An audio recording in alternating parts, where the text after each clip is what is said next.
Hey, what's up? What are you doing? No, just looking at some photos and then I'm gonna be doing some editing. What do you got going? Sounds cool. Hey, I'm gonna do it. Do what? I'm gonna make a what's in my camera bag 2020 video. What? Come on, why? What do you mean? I'm always getting asked, what do I recommend? What do I use? It's gonna be a lot of fun. Why not? Wait a minute. Wait, is it gonna be a cool video? You know, you really wanna make sure it's not gonna be a long video though. No. It's just going to be a quick video showing what I'm using, why I'm using it, and besides, we're all stuck inside. We can't go out, travel anywhere, so why not? Yeah, sure, why not? Just don't forget to take out the blow-up doll before you make the video. Good one. Look who made it funny. All right, guy, I'm going to get out of here. I'm going to crank this thing out. I'll catch you later. Yeah. Close the door when you head out, please.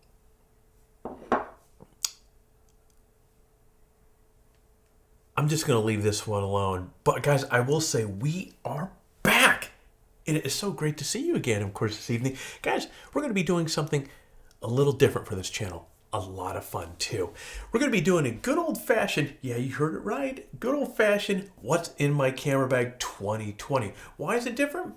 Well, hell, I've never done one of these before. But hey, might as well crank it out here. Let's see, give it a whirl. So, guys, but one thing I do want to clarify. It's not so much what's in... I guess you could say it's what's in my camera bag today, because when I head out, now granted, what you're going to see inside this bag constitute about what is in my bag about 90-95% of the time. Now, depending on where I'm going, what I'm going to be doing, there will be things either added to it, removed from it, but for the most part, what you see in here is going to be what I generally bring with me on most of my outings. Now, I do carry around 3 bags, or I use 3 bags most of the time. Now, depending where I'm going will determine which bag I bring with me. A f-stop Tilopa, which is a 50-liter bag. That's a very rugged bag, so if I'm going out and I'm going to be thrashing things around, I'm going to bring that bag with me. If I'm going out on a quick day trip, a Peak Design Sling bag, which is a 10-liter bag, and I can generally fit a camera body and 1 lens, and usually a drone and a few other items in there. That's great for kind of running and gunning out the door. Then, for most of the time, I am hooked on this bag right here. This is the Nomadic Peter McKinnon pack. And guys, you've seen my review on this. I absolutely love this bag. There's so much to like about it, but this is not all about this bag. It's what's in the bag. But actually, before we dive into the bag, because one of the things that I wanted to address with this is, in all reality, I get a lot of questions on what I use from tripods, camera bags, what's inside my bag. So I am going to address a couple points here. One of them has to do with tripods. Now, a few days ago, I released a video on the Peak Design tripod, and so I'm not going to get into much of the details here. You guys know already how I feel about this tripod, but it does go pretty much with me all the time because, I mean, look at how small it is. It's hard not to bring with me. So I'm going to put that sucker right here, and just know that that legitimately does go with me quite often. Next, I've been using the Pro Media Gear tripods for some time. The reason being, I absolutely love these tripods. They are extremely durable, well built, and yeah. So this is the TR344. This is their 59-inch tripod. And this is a 3-section, and this thing is a absolute beast. I love this tripod. The one that's on with the USR that's on it right now is the TR344L. So the difference with that nomenclature is that's just a 71-inch tall versus the 59. Another question I get quite often is, what ball head do I use? Which do I recommend? Now, again, just like with all these items I've talked about, there's a lot of very good products out there. These just happen to be the ones that over the years I really like. They resonate with me the most. So in terms of ball heads, I use the Acratech GP, and I've been using these ball heads for, wow, 12, 14 years at least. It seems like it's been a very long time. Now, I like these because they are extremely, I mean, when you look at the design of these things here, there's been a lot that's been put into the engineering and the thought into these ball heads right here. Back in the day when I had a DSLR, I had a 302.8 on this that I would use quite often, and you can treat this ball head kind of similar like a gimbal, and it never budged. Matter of fact, I've had a lot of weight on these things, and it's very difficult to get them to move. And here's a little fun fact here. These things normally come black.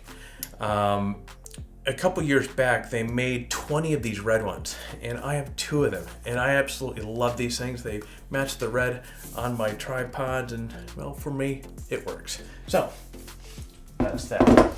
Now, let's crack open this thing.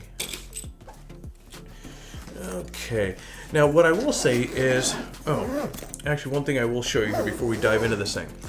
Here's something right here.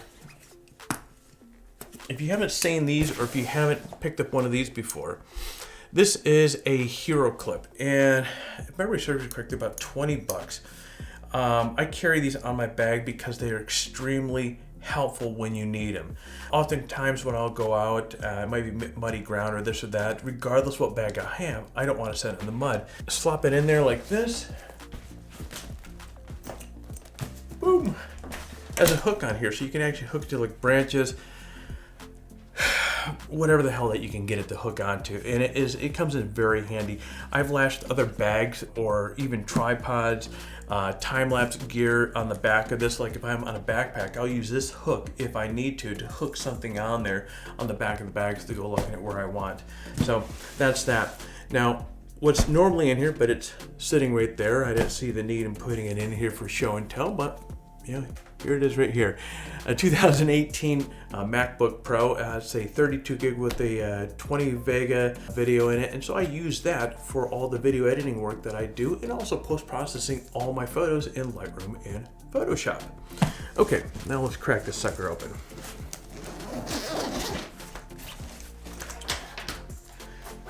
Okay. First, a must-have is this is 11-inch iPad Pro. I use this quite often. Okay, I am religious about taking notes. This is a notepad. This is a Moleskin notepad, or notebook rather. I always have one of these with me, whether I'm out shooting or even in the office. I write a lot of notes, ideas, thoughts, just random whatever that comes into my head here. I'm absolutely religious about writing in these. How much am I? Well, let's put things in perspective, guys. This is just from the last 12 months. So there's 6 here and 1 more right here. So yeah, I write a little bit. Okay, I'm going to actually slide this right here so I have this space here to put stuff and kind of toss out here. So on the top of this bag right here, this is one of f-stop's large accessory bags. This thing fits perfectly.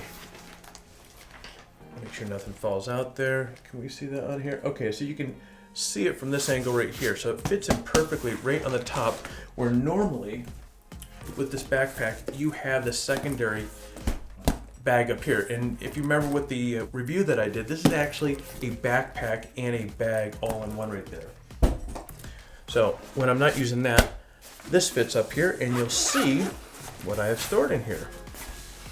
Okay, I don't have it all zipped up, but you can get an idea here with this. So when you crack this open, voila. DJI Mavic 2 Pro fits perfectly up here. And I'm able to fit an additional battery here, come over onto this side. I have 2 more batteries, 1, 2, and the controller right here. Everything fits fantastic, and usually, see, this zips up right here, really nice. And usually what I do, this is a spare, what is this, iPhone 10 or something like that. You know, which one is this? I don't know. Anyways, that usually is sandwiched in there.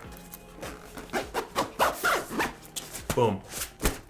Perfect. This works well in the f-stop Tilopa bag as well. Usually I'll have that with the large ICU. And again, on the top, this fits absolutely perfect.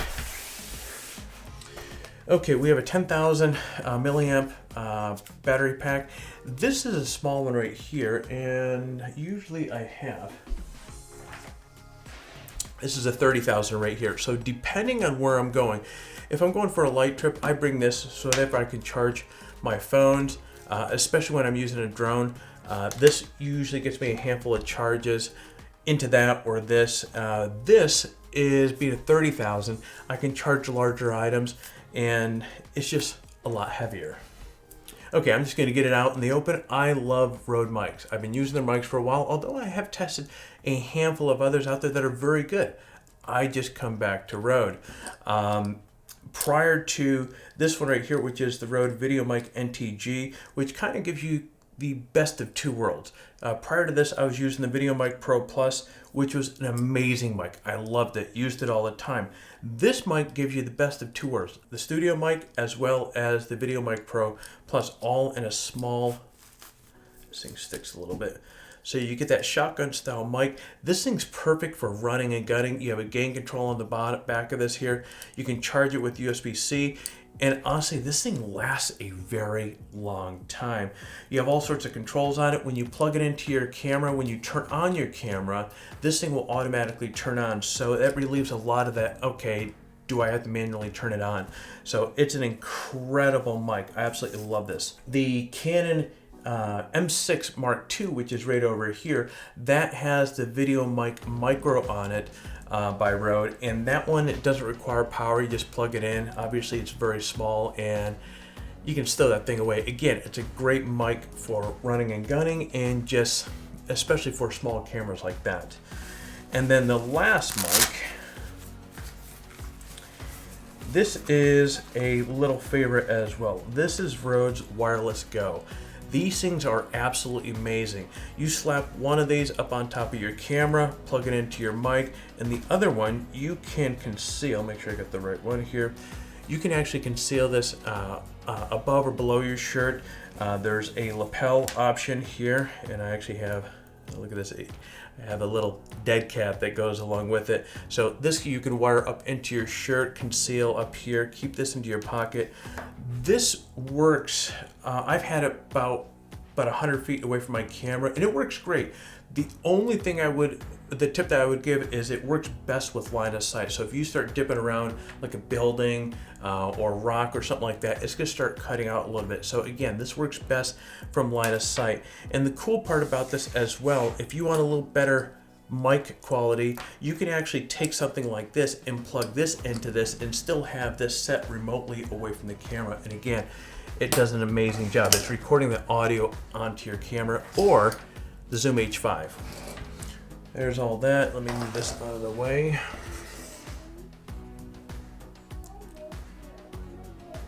Okay, I'll be right back. A few minutes later. Okay, next, let's talk about what cameras I'm using. Now, here's something, had I done a what's in my camera bag in previous years, here's where the biggest contrast would actually take place. Because part of this year, one of my goals was, actually it's not just 2020, I actually started this goal about the start of Q4 last year. Really the gear started going because I was carrying a lot of gear out with me, guys. At the time, I was carrying a Nikon Z7 with a full amount of lenses with that. I was carrying a GH5 with various lenses for that, and the GH5 is what I was using for the video. The Z7 is what I was using for stills. And then for a B-roll camera, I was using the Sony a6400. And so all of these had a set of lenses, various filters and so forth for each one. And so it was an extremely heavy bag. Very difficult to get everything inside something like this. Extremely difficult. You needed 2 bags. So finally, after much consideration, I decided to pick up the Canon EOS R with the 1535 2.8, and I loved the camera so much that I decided to get rid of the GH5 and the Sony a6400, excuse me. So the EOS R replaced those two for video because I just fell in love with the EOS R just right off the get-go. And the more I continued to use that camera as we segued into 2020, and then getting my hands on all this other glass that I'm going to go into here in a minute, and then with the idea of the EOS R5 coming out. Because the reason why I kept on to the Nikon was because it was an amazing camera for shooting stills, and the Canon was amazing for shooting video. I just love everything about the Canon from shooting from a video standpoint. It wasn't as strong as the Nikon Z7 from a still standpoint, but from a video standpoint, this thing kicked tail end.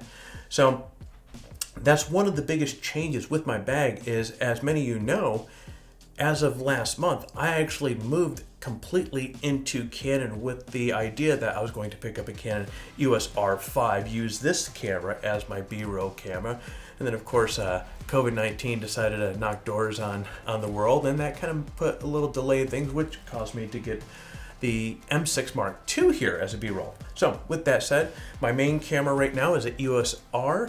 I have a 2870 F2 on it right now. Everything about this camera I absolutely love. The dual pixel autofocus, the color science is absolutely incredible. The menu system is amazing, and did I mention the ergonomics just kick ass? Now, with regards to the 2870, this lens is, I've said it a couple times already, this lens is a pig. 3.1 pounds, it's a big lens. There's no image stabilization in it. It has a 95 millimeter filter thread on the front. So there were some challenges right off the get-go with it because I had no filters that would fit that thing at the time. But here's the thing. It is my most used lens that I use today. When I'm shooting video, most of the time my camera's on a tripod. When I'm out shooting stills, it's on a tripod. And so, yeah, it's a pretty kick-ass setup there. And then for B-roll here, this camera I just picked up 3 weeks ago. And so this is the EOS M6 Mark II. I didn't, and I don't recommend getting the kit lens that they sell with it. It's a 15-45. It's like a f 3.5 to 5. I can't recall what it is off the top of my head. I played around with it. I wasn't really impressed with it. I got it, the camera just as the body alone, and then I picked up the Sigma 16 millimeter, which I had this lens when I had the when I had the Sony A6400, and it's an amazing lens, highly recommended.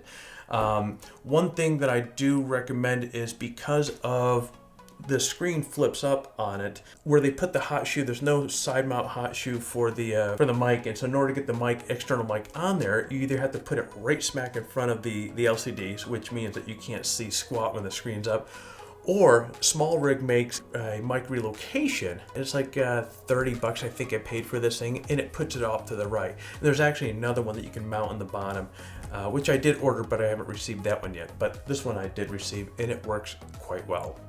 Okay, so now let's get into the other glass. And actually we'll go through, this is memory cards. Okay, the first lens we're going to take a dive into is the 70-200. Guys, this lens is an absolute marvel. This thing is an amazing lens. If you've shot with a 70-200 before, you can really appreciate how small this is. Canon did an amazing job with this. It weighs only 2.36 pounds, and compare that to like the Nikon 70-200 that I used to have, and that was 3.4 pounds. So this is about a little bit over a pound less in weight than what anything I've ever shot with in that same focal range before. It's image stabilized. It is just a beautiful lens to have.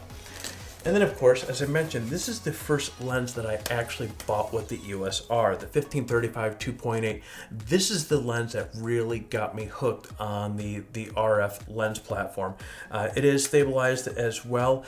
It's a 1535, as I mentioned, and because I enjoy shooting landscapes, this lens is amazing. Now granted, it's not as wide as the 1424 that I had with my Nikon platform, but still, it's just super sharp, amazing. Love that lens. Actually, I'll put that in here. Camera strap. Okay, I use a couple different camera straps. I have a Holdfast, which is actually in my car, which is the Moneymaker Solo strap, and then I have the Peak Design lights right here, which are super handy.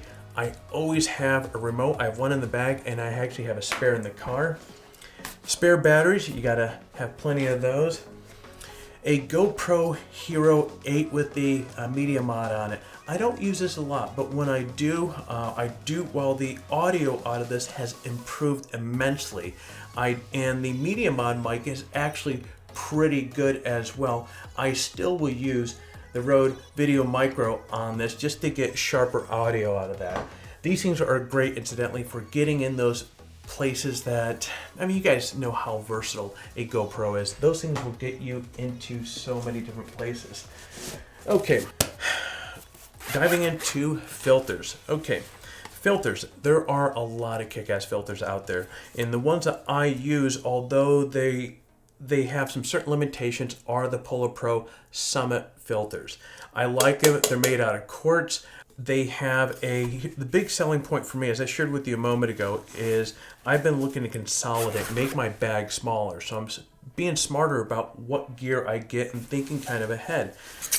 All the other filter systems, they limit, you can't get, or at least I haven't found it, where you can get a 95 millimeter thread adapter on it to be able to fit the 2870. This one does.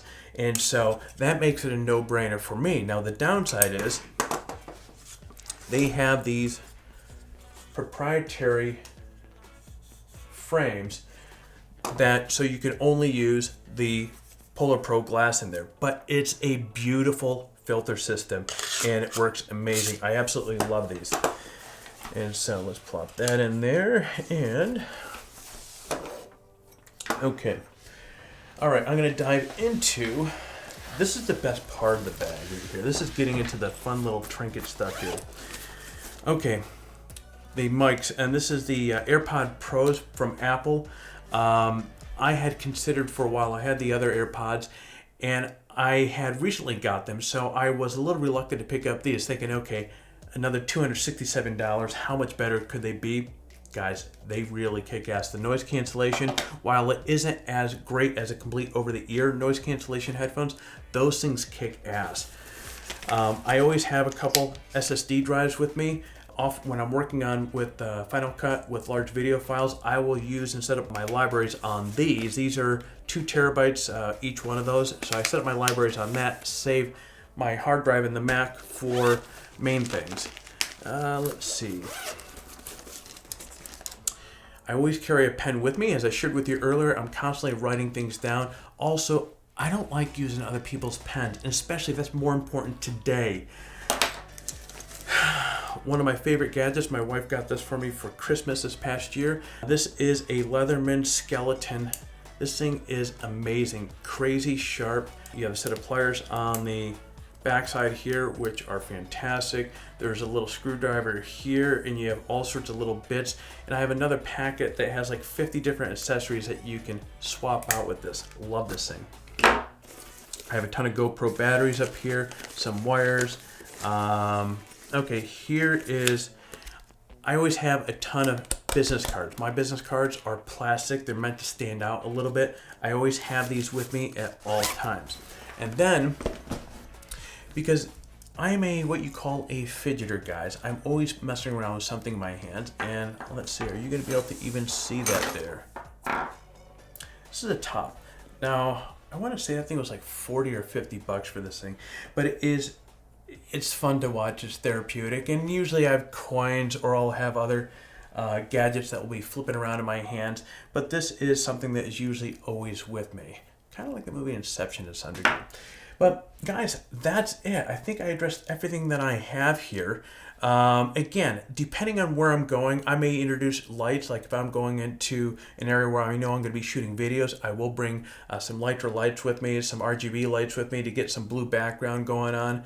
Or if I'm going to be doing light painting, I have a whole slew of different lights, which there's a new video coming out on that, which lights that I use. All the lights I'm going to be sharing with you, because there are quite a number of lights that I do use when I'm in the mood to use lights. Well, there you go, guys.